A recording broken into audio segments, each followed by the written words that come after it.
Today, I'm talking to Amanda Sullivan. Welcome, Amanda. Thank you so much. I'm so glad that you came on to chat with us. Can you tell us a little bit about yourself and your family and where you all are at the moment? Absolutely. So my name is Amanda Sullivan. I live in Northwest Arkansas. I have been married for almost 22 years. Oh my gosh. I just did the math before we started and now I had to do the math again. I can't comprehend it's 2025, you guys. It's just crazy. So yeah, we've been married almost 24 years. We got married in 2001. It's just nuts to me. Anyway, we have two boys. Our oldest is 21 and our youngest is 18. He is the one with special needs. He's got cerebral palsy and a severe case of epilepsy. It's called Lennox-Gastaut syndrome. And he's also got intellectual disability, meaning he's got a pretty low IQ. He will need assisted living through his whole life. So either he will have to live at home or have someone live with him that can help him do finances and medications and things of that nature. I love podcasting. It's one of my most favorite things. I love to be on podcasts. I love hosting podcasts. So thank you to everyone who listens. And it's an amazing journey when people get to share their life and the things that they go through on podcasts. And I just think it's an amazing platform to do that with. I love to read and to write. I've not published anything, but hopefully someday I'll get to publish something written. And that's just a little bit basic information about us for now. So that sounds great. It's just a reminder for me to say, here's my book, Lighting the Path. And this was meant to hold the hand of every special needs parent who feels that it's a dark and dreary place. Yes, I'm going to order that. Thank you for sharing that. So I want to encourage you to write yours, because if I can, anybody can. And I don't think that we walk through these hardships to stay with those lessons and to stay with that hurt. Writing, before you finish, publish, you will find that you've healed a lot. Yeah. And you then rewrite this book because it comes from a healed place. And you offer that healing to others so that they don't have to suffer alone. Gosh, that's so good. So I encourage you to share your story. If you love to write, Amanda, share your story. And if you want to talk with a friend while you're doing it, I nominate me. I'm probably going to take you up on that, because I'd love to. I think we're here to support each other. So I'd be happy to. So you'll find the book if anybody wants to. It's on Amazon. It's a million places, but Amazon is the most convenient link where you'll find it. Okay. And it's like $10, $9.99. And I think I have something like 41 reviews, and it's something like a 4.9 out of 5. So good. So excited. It feels really good to have gone up and down on that roller coaster ride, and to come out with a gift that says, this is me, this is my child. I refer to it as Emma's book, because this is Emma's story and this is why she was born, I feel, and I translate for her because she's nonverbal. So I want to know so much about you, Amanda, but because I'm somebody who loves poetry and reading and writing, let's start there. Okay. What do you like to write and what do you like to read? Gosh, I love to read almost everything. I'm into audiobooks and physical books, and I love just a good old-fashioned love story, mystery. I love I'll tell you, one of my favorite series is the lady Jana Devanovich. She writes about Stephanie Plum, who is a bounty hunter, and they are so funny. So if you just want a lighthearted, amazing series that just makes you laugh, seriously, check out her series. There's 20 books in there. You can't go wrong there. When we need something light, because everything can be heavy. Exactly. That's exactly why I love them. And there's a lady grandma in there that reminds me of my own grandmother. And she dyes her hair purple and has a gun and not seriously, it's just so cute. You guys have to check that out. It's such a cute series. So I love stuff like that. My writing is a little more serious. It's more of, like you said, a healing thing for me. I write just about my life. It's more like journaling, I guess, more than writing. The title that I put on my last entry was, I've started this 25 times. I'm not sure how to continue. I just go down and just start typing, because if I don't like say that in my head, then I won't get things on paper. And it's just my thoughts come faster than my fingers can move. So sometimes it's just overwhelming. But I encourage, like you said, to have all you mamas out there just write it down, type it out, whatever it is you're feeling that day and that moment and that time, because when you are healed and you can go back and read that to yourself, then you will know how far you've come. Exactly what's in my head. I was like, yeah. 10 years later, you read that thing and you realize, ooh, I could have stayed stuck there, but yeah, and you didn't, even though you might still feel inside like you are still there, but you're really not. Okay, I have one question. If you had to make up one prompt for journaling for the person listening, what would the prompt be that would drive them to write their first piece? This is going to sound really kind of morbid, but I think it's really important. The prompt would be, I mourn the loss of the child I thought I had and accept the child I do have. Okay, and unpack that as your writing piece. So one of the things that was really, really hard for me to accept and heal from is the preconceived notion of the American dream, so to speak, okay? The preconceived notion that everyone has to have a spouse, a really nice big house, 2 cars, 2 kids, a dog, a cat, whatever it is that you have in your head, that is what your future is going to look like. And then again, when you find out you're expecting that precious little bundle of joy, okay, you think, well, what are they going to look like? When are they going to crawl? When are they going to talk, walk? All of the expectations that you have for those normal milestones that people reach. And then they're born, and then they're perfect. And then later down the line, you're like, oh my gosh, something's wrong.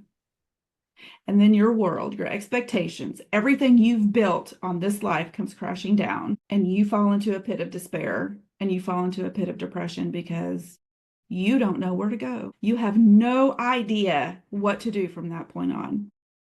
You feel alone because no one in your circle is going through this. You feel everyone doesn't understand, and they don't. And you wonder why people aren't there for you, and you wonder why people aren't doing more for you.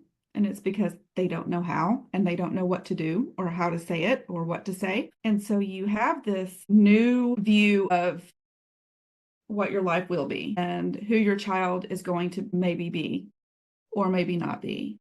And all of your questions that you had and all of the answers that you had are now new questions with no answers, because when you have a special needs child, you can't have straightforward answers, and you can't have set in stone answers because it changes constantly. And so once you accept that, you have to mourn. You have to say goodbye to what all of that previous stuff was. You have to be like, okay, this is not my life anymore. This is not what's going to happen in 5 years or 10 years or 15 years. I have to accept that we got to take it one day at a time now, because we don't know what's going to happen. And now we have therapy and doctor's appointments and all of these things, instead of going to the park and going to lunch all the time and going shopping all the time for fun. Like it's a very overwhelming, very, very overwhelming process. And it takes a lot of time. Yeah. And so I want you to think about that when you journal or when you talk to other people and when you first start your journey. If you are listening and you have just started your journey, give yourself so much grace. Give yourself so much grace, because you just have to. You've never done this before.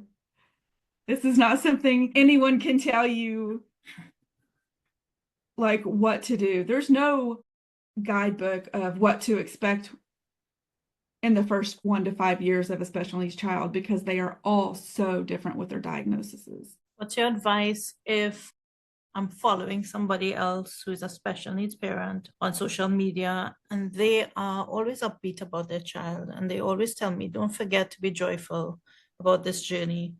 And it sounds like they don't feel like they've lost anything. They don't feel angry or resentful or scared or anything like that. And sometimes you think you're the worst parent there could be. What would you say to the parent who's saying, you're telling me to write the tough stuff down and mourn and acknowledge the hard things? Isn't that admitting that I'm not as good as that other person? No. First of all, we see what only other people tell us. We only know their life of what they tell us. So we don't know what's in their head. We don't know how their feelings are. They may portray only what they think we want to hear or see or know. Okay. And I've come across people like that. Like, we are so thankful and joyful and we never have doubted and all of these things. And I'm just like, if that's true, if that is actually 100% true, then good for you. Like, I'm happy you never had that happen in your life. But I would say 99% of other parents of special needs kids have had the doubt, have had the why me, have had the why my child, have had the why do I resent my kid? Why am I so pissed off all the time? Why am I sad? You know, I would say 99% of those people have at least some sort of emotion when it comes to going through something you've never expected to go through. Yeah. I'm so glad that that's what you said to reflect on, because in the beginning of my journey, I was like, you are like stuck in such negativity. Yeah. But like you said, it was that this house of cards, the picture that I had built of what my life would be, sort of started to fall down, because not started to, in one whack, it all came down. Yeah. And then I had to deal with, okay, so your dreams, they've just crashed and burned. It's never going to happen. That version of life, not in this dimension. Yeah. And so I had to then say, is there any hope? Because I didn't know that I could find even a glimmer of hope in the very beginning. Everything seemed terrible, terrible, terrible, because the things I dreamt of providing for my older son, he was 5 years older, went away. All the money went into keeping her alive after she flatlined, etc. And when it disappears, you're sort of left with a gaping black hole that you're standing on the edge of, and it's pulling you in. And so you desperately need to find some meaning. Yes. And that journaling is a wonderful place to start. Yes. Because you're not fooling yourself or anybody else any longer. You're just taking stock of, where am I? How do I feel? And you vomit it all out on the page. Yes. You're allowed to be messy. Yes. You're allowed to use whatever words you want, because this is for you and you only. That's correct. Yes, ma'am. 100%. It's for you and you only. You don't have to share it with anybody. You're not getting graded on it. There are no expectations, no matter how high or low.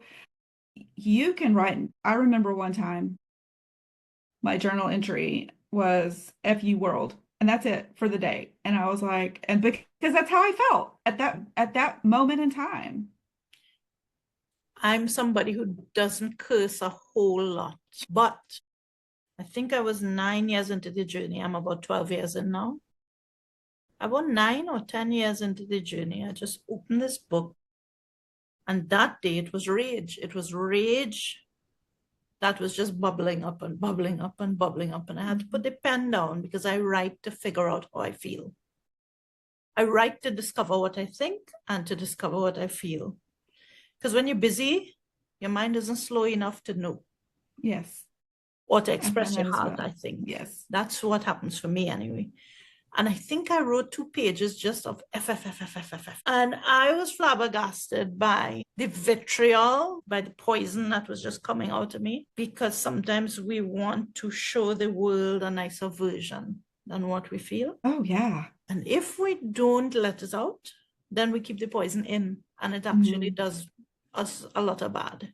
It does. And you know what? I think a lot of us have figured that out the hard way, because we don't want people to see that we're struggling or that we're having a hard time. So we do leave it all in. Or you have somebody visiting who tells you, listen, listen, listen, you can't be showing that to the world. Yes. Right? This house, My mom used to do that. She would come in and she'd say, Marsh, this house needs to look prettier and perkier. And she had other ways to say it, but it was like, can't you prettify this stuff? Like, my whole life is a mess at this point. But you'd like the outside to look pretty. Mm-hmm. And I just wasn't motivated to do it. In fact, that got me really roaring mad. Really, I can mad. understand that. Yeah. So, you know what? The best gift you can give yourself is honesty with yourself. I agree with that. Yes, ma'am. Okay, so I love your journal prompt, and I love this whole thing that says to people, first start with holding space for you. Yeah, because when you do that, you become a stronger, a better parent for your child. But you come first, as much as that might trigger somebody who hasn't heard that before. You need to come first, or else you're giving less to everybody else. Yes. I cannot express that enough. And it took me so long to accept that. You come first. You have to. You just have to, because it's like the old adage, you hear it all the time. You cannot pour from an empty cup. And if your cup is consistently and constantly empty, how are you going to take care of this child who has to rely on you for everything? How are you going to do that? You can't. So let's shift a little to your son. What's his name? And tell me a little about what life looks like for him, what he's up to now. Sure. His name is Andrew. He is just turned 18 this past October. He's a senior in high school and he's super excited about it. He got his first tattoo when he turned 18. He's super into wrestling, WWE, and he has been since he was a little tiny toddler. He just loves it. So he got his favorite wrestler's symbol tattooed on his arm. He's so happy-go-lucky. He's got a great attitude. And I'll tell you, like, the kids that have the best attitude and outlook on life are the special needs kids that I've met in my life. And it's so inspiring to see everything that they have to go through and everything that they have to do and the pain that their bodies are in sometimes and the amount of pricks from the doctors and needles and surgeries, and they still are happy. I don't know how they do it. I think we could learn a lot from them in that aspect of life. I really, really do, because we take one little thing that's happened that might be considered bad or, whatever, and it lasts for 5 minutes and we let it ruin our whole dang day. You know what I'm saying? Yeah. Like, Mm-hmm. So he's taught me a lot in that area. My throughout daughter's the years. 12, and I talk about her being my best teacher ever. Yes. And I'm sort of reading the same vibe from you. Can you tell me one of the best lessons you've ever learned from him, just from watching him? Just from watching him is just to live life, no matter what your circumstance is, just to be joyful. Find those little joyful moments in every day and smile and laugh. Like, that is the biggest thing that he's taught. Like, I could wake up and have the most terrible attitude or the most terrible day in my head and then go hang out with him for 30 minutes and I'm happier. And we hang out. We just hang out sometimes. We play video games together. We just laugh together. We have a very special bond. A lot of it is because we have to spend a lot of time together because I'm not only his caretaker, I'm his mother. And I want to stop right there for just a second and tell you guys, those are two completely different things. Okay? Being a caretaker and being a mom, different, 1000%. Okay? Don't let your brain trick you into thinking that those are the same, because you can hire someone to be a caretaker. You cannot hire someone to be their mother. Okay, help us to understand the difference. Being a caretaker means that you are taking care of their medications. You're taking care of their feeds. You're taking care of changing their diaper if they still need it. You're taking care of cleaning them, washing them. Yes, you do all of those things as a parent still, but not when they get up in those years that you've been doing that. Like, I still help my son shower, and he's 18 because he can't use the left side of his body very well. So that to me is a caretaker role. Okay. Okay. Being a parent is still guiding him in his life choices. being a parent is being there to listen to him when he's feeling down. Because as amazing as he is, he still has times where he's like, he feels down and he feels like he, just maybe can't handle something. Right. There's a lot of pressure in school Yeah. and in society. Yes. A lot of, yeah. And, or if he's in pain, I can comfort him. So to me, in my world, those are the differences. Okay. When I think parenting, I think also about discipline.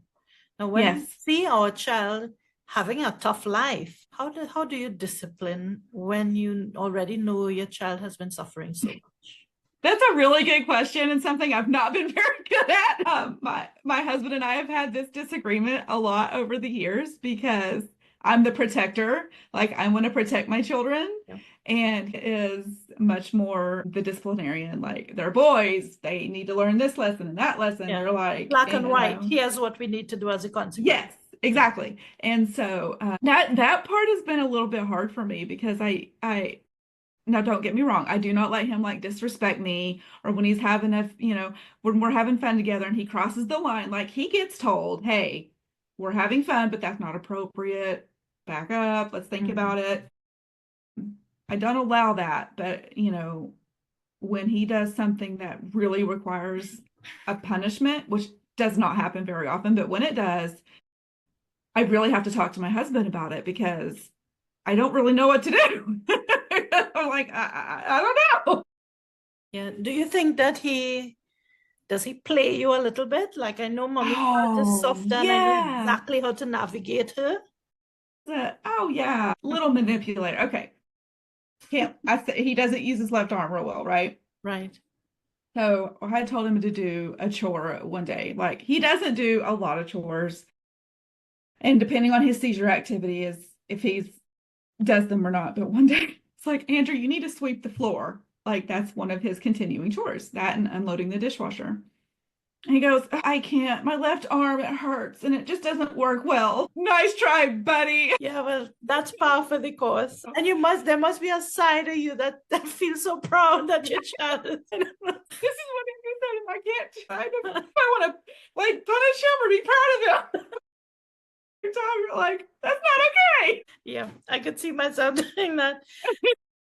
So in my case, my little one, she's 12, but she's severely brain injured and bedridden, nonverbal, doesn't see very well, etc.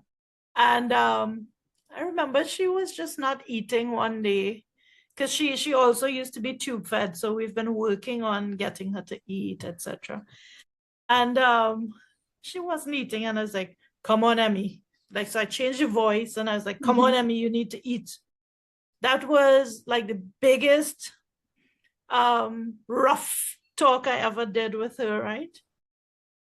And this poor little thing started to cry because she had never heard me talk to her like that, right? Yeah. And I felt so guilty for a long, long time after because she already can't do so many things. And there you are shouting at your child. I didn't really shout at her. But for me, I actually caused her to cry. So I totally understand because we could guilt ourselves into thinking that even the smallest thing, but really it's important to say, listen, there are certain requirements. And right now you need to eat your food. And even if you don't want to, it's time, you know?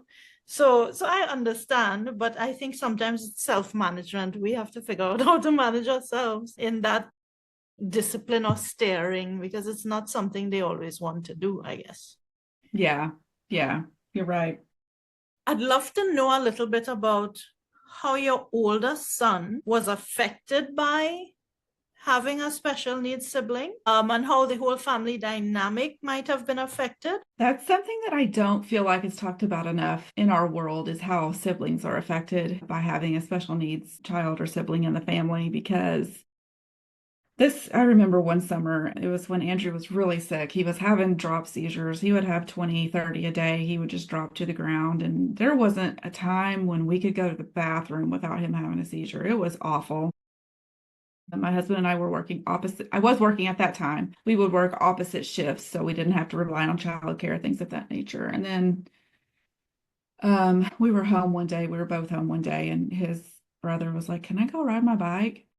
Like, yeah, go ride your bike. And we realized at that point it had been almost the entire summer, and he had not been able to go outside and ride his bike at all because all the attention was on his brother, and like it was just one of those periods of time where he was ignored. I mean, Andrew had gotten so bad and so sick that we ignored our oldest child. And I still think that he has some residual effects from that. That part is not my story to tell. That part is his story to tell. But I will say that throughout this journey, the one positive thing that we did for him is we were very open and honest with him about our actions. We told him, we know we ignored you.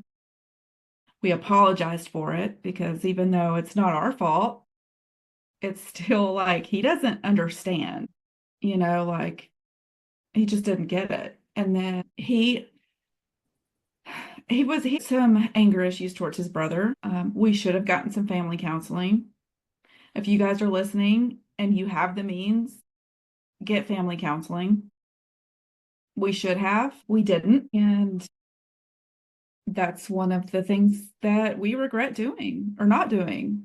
One of the many mistakes that we made throughout our journey. And that's why doing things like this is so important, because you guys can learn from me in that aspect.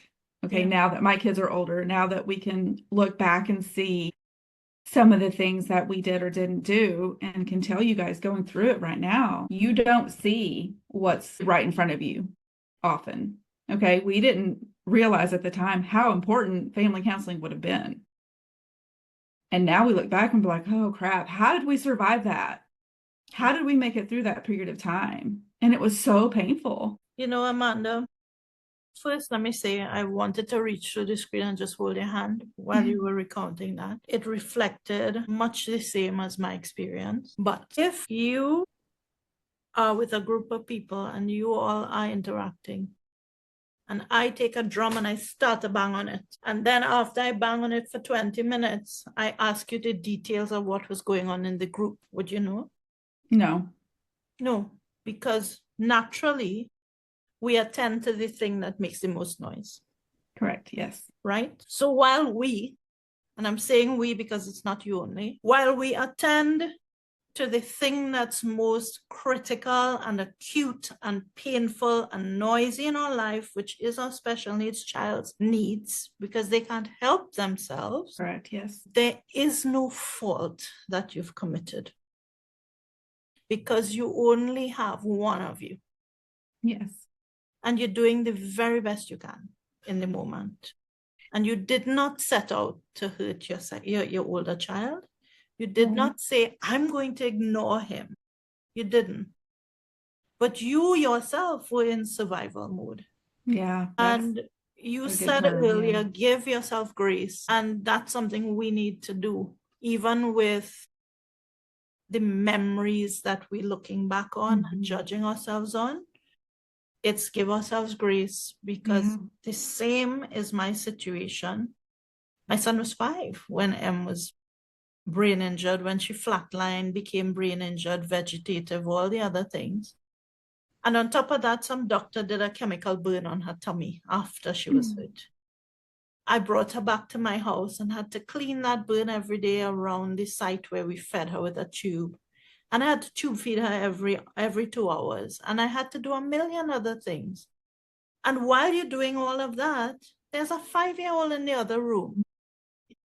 That 5-year-old gets fed on time, gets taken to school, gets told, go have a bath, and we make sure to do the major milestone things to get him through the day. That's survival. But he doesn't get the hours that I used to spend reading. He doesn't get me drawing hopscotch boxes downstairs and playing hopscotch anymore.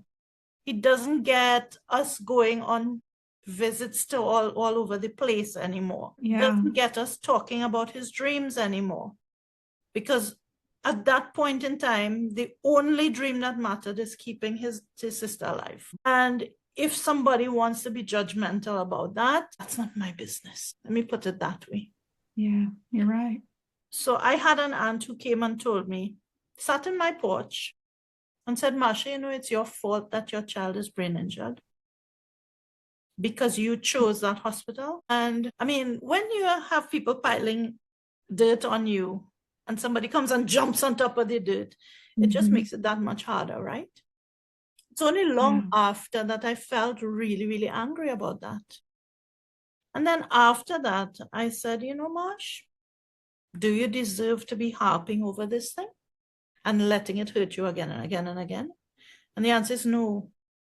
So what she says and what she judges me on is a reflection of who she is, not me. And I pull that out of myself and I toss it away because I don't need to be re-traumatized about the things I did when I was trying to do the best I could. So I just want to put that out to you. Remind yourself that in whatever moment in the past, you only did the best that you could do in that moment with who you were in that moment and what you knew in that moment. So many years forward, we have more knowledge and we have more wisdom, and maybe we would do it differently.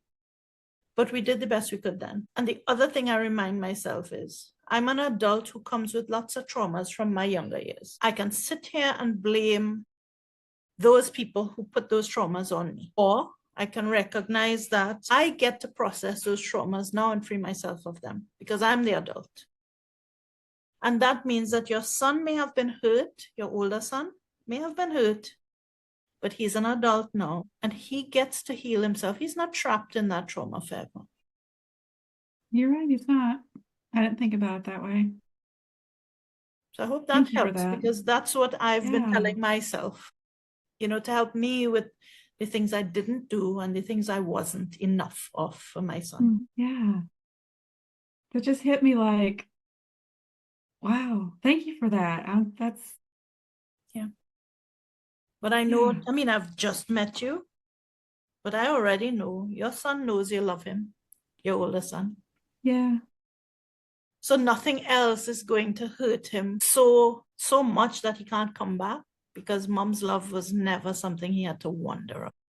That's very true. That is very true. This is maybe a little bit harder because it's a tough one for me.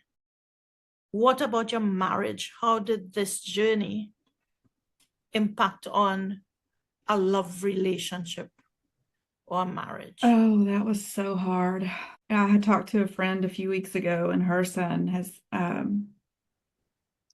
baby, an infant, and is having a hard time with some stuff and needs brain surgery and a few other things. And she said, how did you support your husband when you guys started going through this journey? Because my husband is so hurt and sad and I don't know what to do. And I said, you'll have to ask someone else, because I had no idea. I blamed my husband for a lot of this. I resented him.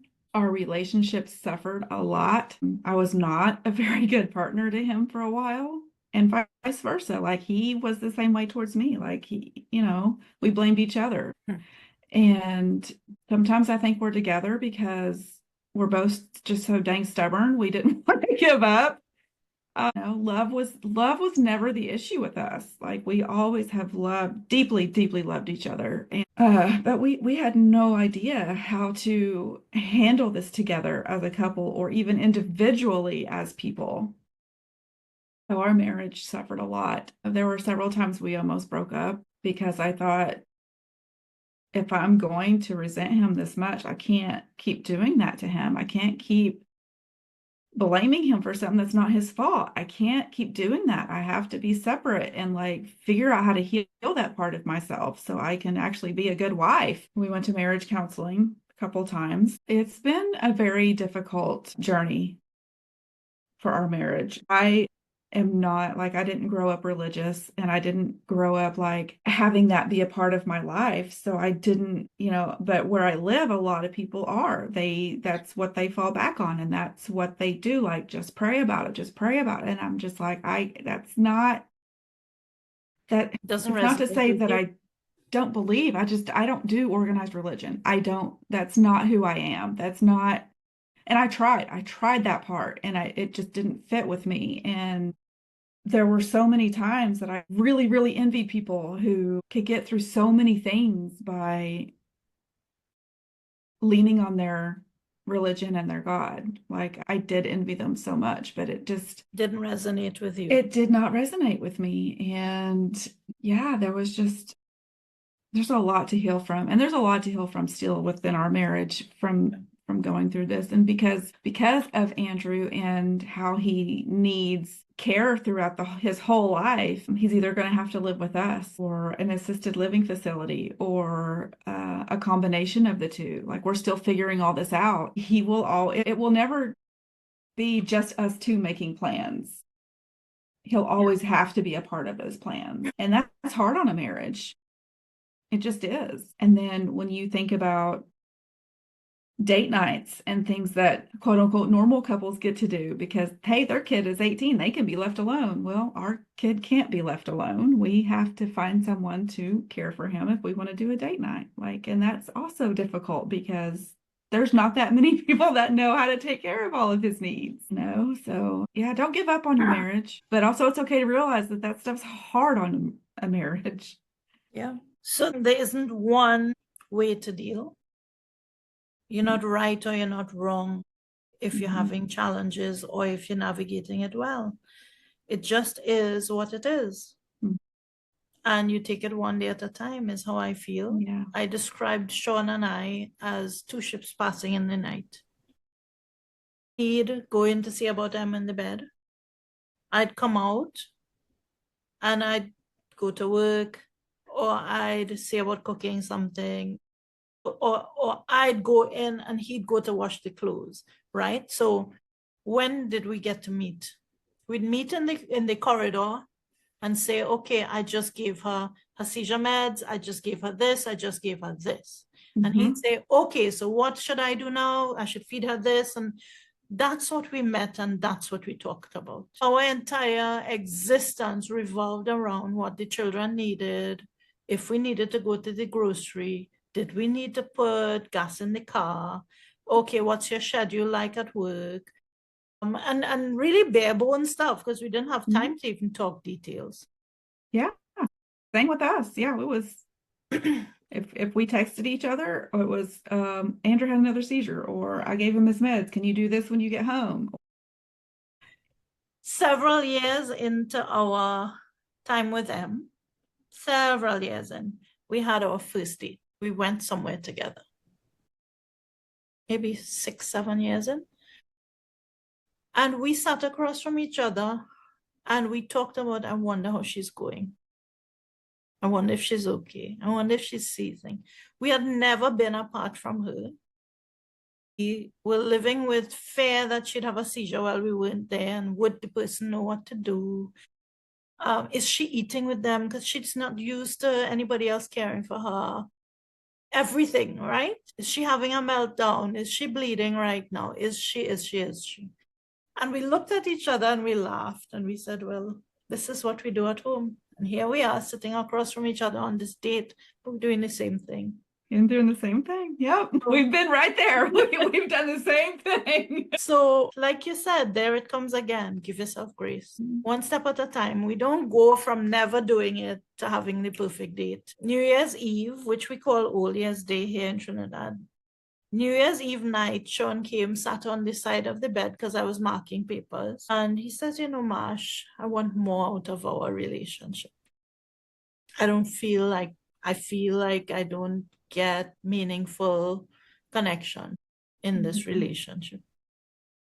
And immediately I felt judged because I'm trying to, right? But the thing is, it's not just to bash him and tell him, hush, I don't need to hear you because his opinion is valid. And I tried to listen, but I remember feeling so hurt. That's 2 days ago. On the surface, we look like we have a great marriage, 25 years. And we're managing, we're not divorced. We are a team seeing about Em and Brian. They're doing well enough, but it's not perfect. And I think that's why we need to show when it's not perfect. It's so, so important to not just put the shiny stuff up on social media. I agree, yeah. Right? Because we need to normalize real life and stop making everybody feel like they're falling short. They have the exact same life we have and they don't know it. So I have 5 minutes left. And in that 5 minutes, what's the one message or one quote or one thing that comes up from you that you want to tell the special needs parent who is somewhere in the middle of their journey? What's that one thing, piece of advice? Sure. Let me think about this for there's a lot of little pieces of, so many things I want to tell them. Let me ask you it another way. You are in the Okay. middle of your journey. If you knew the advice you needed right now, what would that advice be? That I wasn't alone. I wanted to know that I wasn't alone. And I want to give a little bit of context to that because I feel like that means different things to different people. Sure.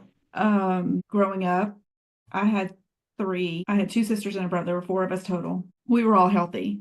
I had no idea what even a special needs kid meant. There was no one at our school that had special needs. It wasn't a thing. Like, I just didn't know. When Andrew got diagnosed and we started physical therapy, and I went into this therapy office, and I saw kids in wheelchairs, and I saw kids without limbs, and I saw kids, all kinds of issues, all kinds of things going on that they were coming into therapy for. I thought, there's an entire business open because kids like him need help, need therapy. But yet I didn't see one that was exactly like him. And when he was younger, I would wait in the waiting room for the hour that he was in his session, and none of the parents would talk. They just kept to themselves. So I didn't really want to interrupt that time that they had, because I don't know, maybe they needed that hour to not say anything to anybody or whatever it is they were doing. So I didn't say anything either. So even having that particular part of knowing that I wasn't alone, I was still very lonely, because there wasn't somebody I could call and be like, I'm going through this today, or I'm going through that today with my kid. And then they would be like, I get you. I understand. A support system. Also, I didn't have Facebook support groups, weren't a thing then either. And I will tell you guys, get in those Facebook support groups, I'm sorry, and ask questions, because there are so many good resources in there from parents who have been going through what you are going through. Probably not exactly, but enough to know where somebody will say, I've been through that, I understand. Or I've been through something similar, I understand. When I finally got into those, it was like, oh my gosh, people, not only do they understand where I'm coming from, some of them are living it. So they really do understand, like, not just imagine what I'm going through. They are really doing what I'm going through. They're dealing with it as well. And that's such a huge, not that you want people to experience that pain and that. But they know, right? They know. Yeah, but they they aren't know. a professional who have somebody who's just studied it, and it's somebody who has walked this path. Yeah. It gives you the warm and fuzzies, kind of like, oh, there's somebody else out there. I think we are as humans, we're meant to be around other humans that have gone through things. I don't think we're meant to be alone. No. I don't think that we're meant to go through things alone. Do you know they've done research on parents like us and other people who are going through big challenges? And even there was a Harvard study, and they found that people had the longest lifespan when there was one characteristic present, and that was that they were part of a connected community. Wow. Remove that, and longevity went down. Wow. So we absolutely need a place where we feel seen, supported, accepted, loved. And that's so critical. So this is the perfect time for me to extend an invitation to you. I run a free Facebook group called the Special Needs Parent Space. And it is intended to give that community to parents like us, give you a safe space to open up and share your joys as well as your challenges. And to say, hey, I need some support today, or to support somebody else. Yeah, I love that. So I'd love to invite you in. Yes, please do. I'd love to be there. I'll find you on Facebook and send you an invite. Before we end, and we're just a little bit over, but before we end, I do want to say to our listeners that Amanda doesn't only love being on podcasts, she loves running her own podcast. So she and her friend run a podcast. Can you just briefly tell us the name of the podcast and about the one episode that you would recommend that would support our audience? Absolutely. It's called Life Sucks, Let's Talk About It. It is a relationship podcast my friend Greg and I run. We are co-hosts together. So basically you would call in, or our guests call in or on Zoom, just like we are now, and then tell us what their relationship dilemma is, and then we give advice based on what they tell us. My favorite episode, and that relates to this, what we're talking about now, is called The Date Night Dilemma. We had a couple on who needed advice on how to get date nights in, even though they have a special needs child, because it's important to nurture your marriage that way. So that's my favorite episode, and we love doing the podcast. So thank you so much for letting me plug that in. I appreciate that. Okay, so what I'll do is I'll give you all a link for where to find that episode, and you can go visit Amanda and her podcast. Please remember to drop your rating and your likes for her podcast, because that's how people who do good work on podcasts get other people to see and like their work. Amanda, I have loved having you on. I loved your honesty in talking about things that are not easy to talk about. That's how you make a difference, especially to the people that we want to help. So I look forward to seeing you in the group. I look forward to seeing when you start writing your own book and helping you when you hit a little snag and you just need somebody to say, okay, let me move this stone out of your way so you could keep writing, because your wisdom matters. And I really, really am urging you to write so that you can share your story with the rest of us. Thank you, Marcia. Thank you for having me on. I've really, really enjoyed being your guest for the day, and I really appreciate you. Thank you so much. It's been my pleasure. All the best to you, Amanda.